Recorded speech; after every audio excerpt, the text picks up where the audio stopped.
Ha,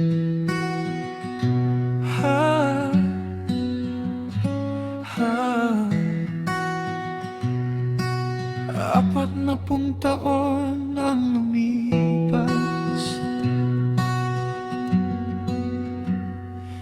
sa kalsada ng EDSA noon. May dasal at tapang na baon, walang armas kundi paniniwala na kaya ng bayan ang himala.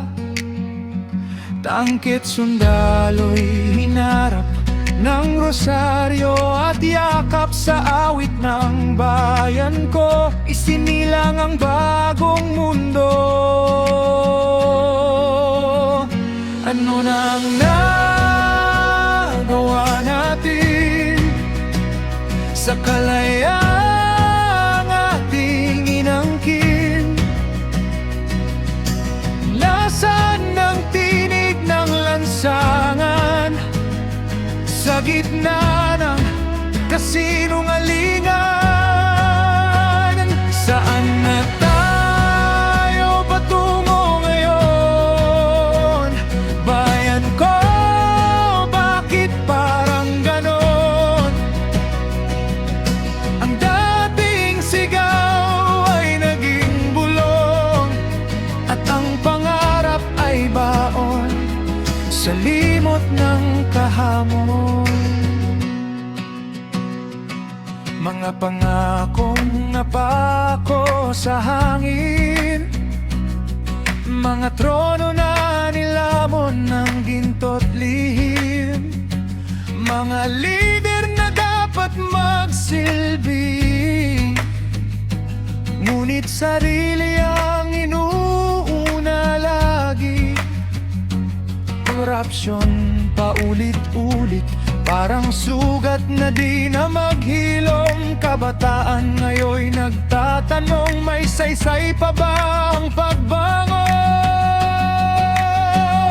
Ano na ang nagawa natin sa kasaysayang ating inukit? Nasaan na nanggal at paninindigan kung takot ang nangingibabaw sa karamihan? Saan na tayo patungo ngayon habang ang ilan ay nakaupo sa trono? Ang bayan ba'y muling mananahimik o titindig na parang noong Aksiklaks?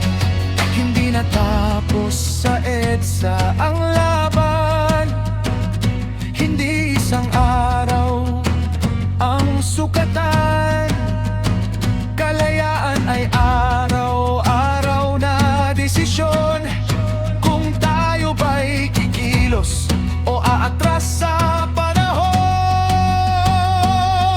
Kung mananahimik ang mabuti, mas lalakas ang mapanlinlang at tuso. Kasaysayan ay hindi museo,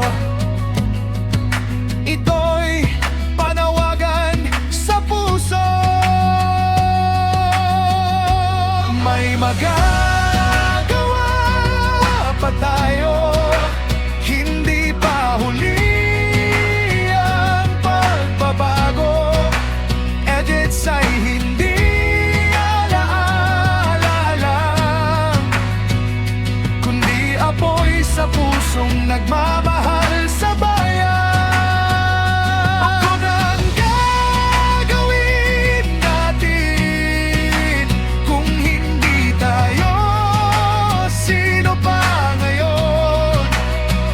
Saan na tayo patutungo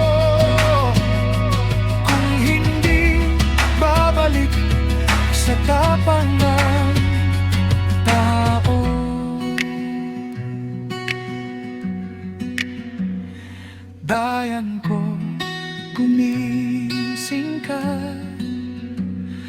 bayan ko, tumindig ka.